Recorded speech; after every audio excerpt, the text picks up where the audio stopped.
At Emergent, we take critical and decisive steps to prepare against threats to public health, in step with governments and public health leaders worldwide. Developing, manufacturing, and delivering protections that outpace emerging health threats, from viruses to biological and chemical attacks. Stepping forward as one to better protect us all.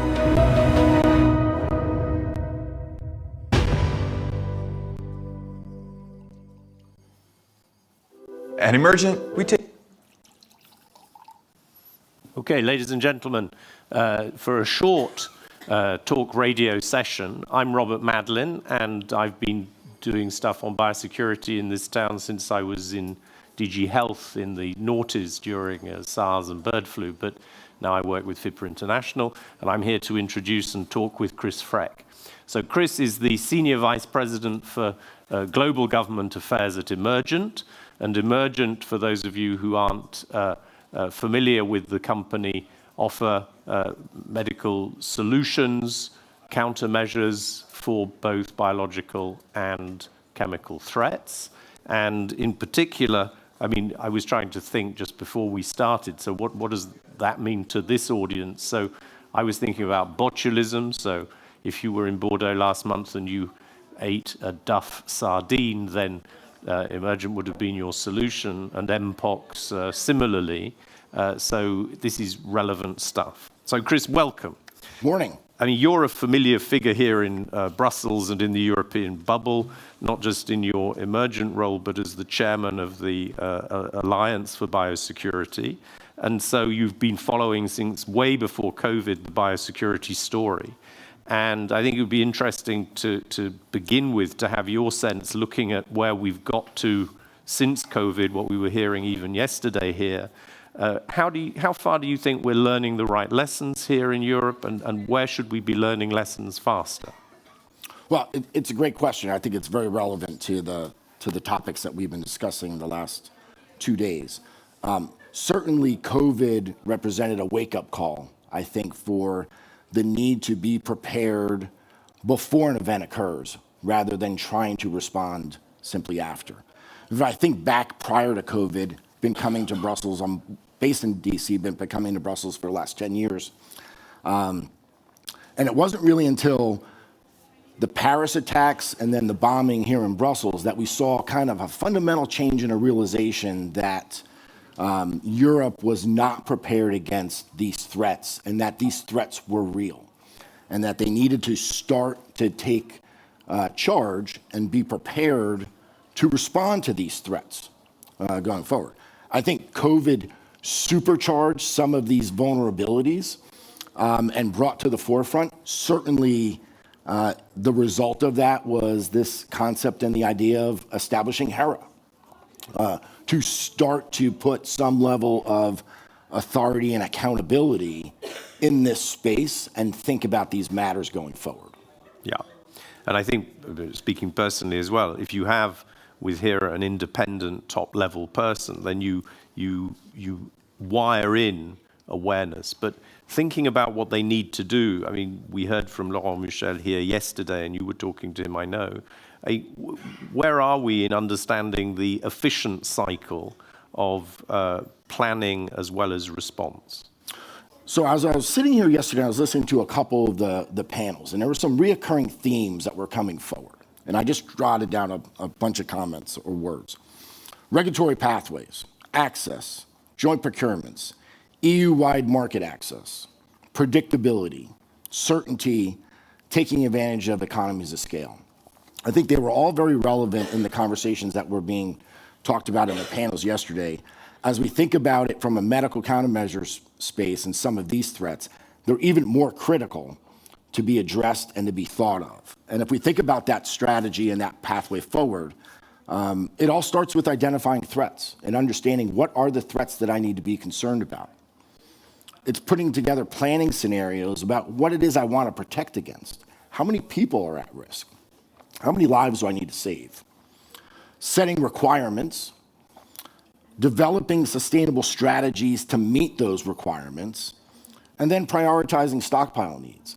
And I think particularly in this space, this is where industry really needs to play a role in helping to plan and prioritize those because of the unique nature of these products, not necessarily having commercial markets, but certainly having a need for governments to have. You hope you never have to use them, but you know you need them. Yeah. And if I compare what you've just said to my experience running veterinarian vaccine stockpiles, we definitely have a strong public-private partnership between the Commission, the national authorities, and the producers. And so, in a way, it works. And you even have global stockpile swapping to make sure that stuff doesn't run out of date and get thrown away. How close are we to that sort of partnership, do you think, in Europe and globally in the space that Emergent works on? So I think it's evolving, it's maturing. There's still a lot of work to be done, right? The public-private partnership, the operative word in there is partnership. And partnership means communication, coordination, awareness. It's not a transaction, and it requires all parties to come to the table, each bringing forward their particular views, challenges, hurdles, opportunities, set on one solution, right? And that solution is to better prepare for and protect, in this case, the European public, should one of these events occur. That partnership sometimes is misunderstood and not appreciated, particularly given how planning has to occur and realization has to occur around how do we put forward strategies that are sustainable, both sustainable to meet budget needs, budget limitations, timing, and lives protected at the end. Yeah. And if we dig a bit deeper into that, I mean, in this town, people tend to think that public-private partnership is a risk because companies are powerful and administrations are weak, or because companies will discover stuff and then subsequent negotiations get messed up. So there are fears about getting too close.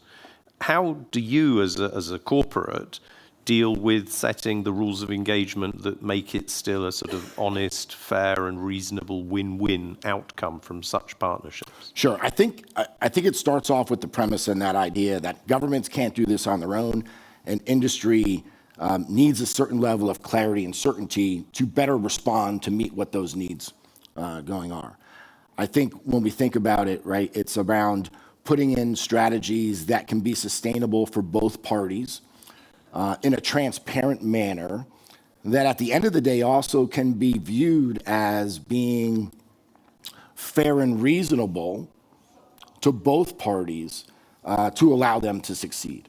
And I think that transparent accountability in those conversations, in appropriate forms and appropriate fashions, allow for both a better conversation, a level of trust, and a level of understanding of what we actually are trying to achieve, right? Yep. And in this case, we're trying to protect and enhance life.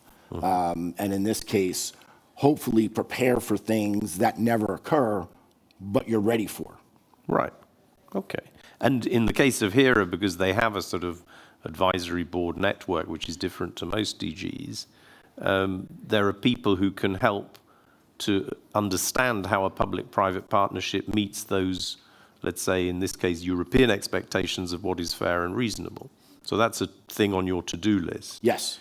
And then if we have a minute left for this short chat, what's your second wish? So you have two wishes. One wish is a public-private partnership that works. What's the second? Well, I think fundamentally, our first goal, both from a company perspective as well as on behalf of industry, is to be positioned and seen as a partner and as a resource, right? Someone that can be called upon when there is a challenge to bring to the table and understand what solutions they either have or what solutions they can work on in order to address those goals. Starts off with a bit of a level of trust and understanding of what each role is, what the other side needs, right? We think about partnerships and, you know, in our personal life, and there's a constant dialogue that happens going back and forth.